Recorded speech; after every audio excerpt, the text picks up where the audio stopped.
क्या आप जानते हैं, अज़मन वस्ता की कलीसा से तल्लुक़ रखने वाले मजहबी उल्मा और पादरियों ने शिद्दत के साथ इस नज़रिए का प्रचार किया था कि शहाब साकिब आग के गोले होते हैं जो नाराज खुदा बदकरदार दुनिया की तरफ फेंकता है।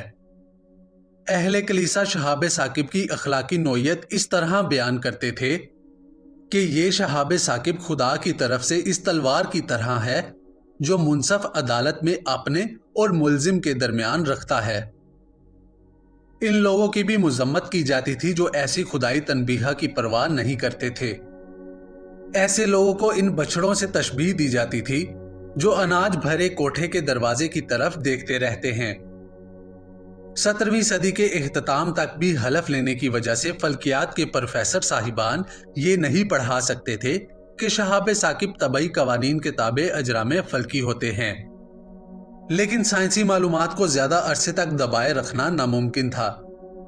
हैली ने न्यूटन और केपलर के कवानीन की बुनियाद पर एक खास खतरनाक दुमदार सितारे का मदार दरियाफ्त किया और ये पेशगोई की कि यह ठीक 76 साल में गर्दिश पूरी करेगा और इस मुकाम पर दोबारा नजर आएगा जहां हमने इसे देखा है। इसने मिनट तक का हिसाब लगाकर यह बताया कि वो दोबारा कब आसमान के एक खास नुक्ता पर नजर आएगा। ये पेशगोई नाकाबिले यकीन थी, लेकिन 76 साल बाद जब हैली और न्यूटन दोनों बहुत अरसा पहले वफात पा चुके थे, हैली का दुमदार सितारा ठीक उस वक्त और उस मुकाम पर देखा गया जिसकी पेशगोई की गई थी।